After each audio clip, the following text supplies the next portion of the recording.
All right, team. I want to do another trade recap on SPY and how we traded this.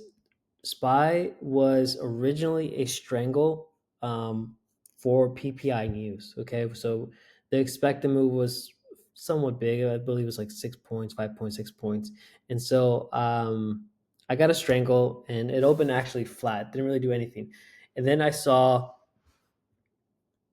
and then I ended up cutting the put and keeping the call for a 88% return. And this was taking profit early in the day, like around 11 o'clock Eastern time. You can see there's a 1044. And I want to show you what how this was traded. Okay. And honestly, it's really, really simple. It doesn't get very complicated. Besides looking at Gextron and letting me know what key levels I need to be keeping an eye out, the other thing that Gextron tells me is the expected move.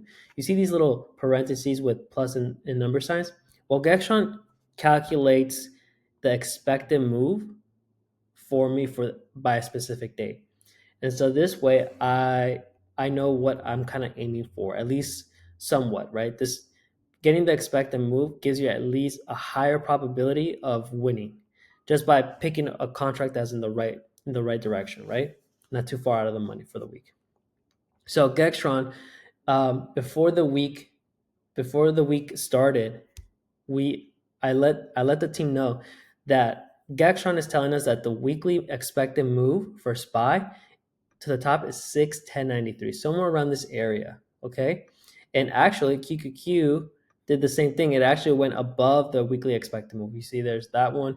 If we look at SPY, I believe I also have a bottom. I just labeled it as WEM, weekly expected move. There's the top and there's the bottom.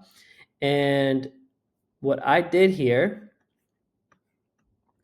during this time is like when I saw volume picking up this morning to the upside, I cut the losing trade, the put side of the strangle, which was I believe like a 30% loss, and made up for it on the way up around this area right here. It was 1044 around the spot right here for a win of 88%. Okay. And you can see here that if I would have held longer and I would have seen that 606 area of interest was holding, then we could have made more money. Or we could have just taken another trade to aim for 610. Okay. But as of right now, SPY looks like it's going to hit this weekly top move. It might not hit the move exactly at the spot, but you can kind of gauge that it'll be around that area, right?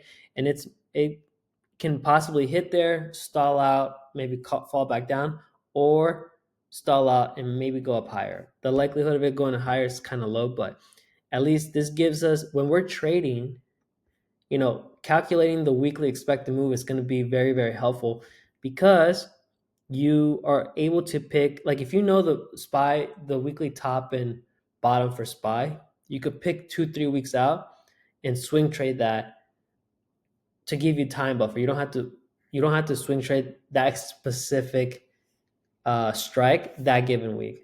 So just know the top and the bottom, and then based on whatever thesis direction you think it's going to go, get a couple weeks out to give you some time buffer. All right, and that's exactly how we traded SPY.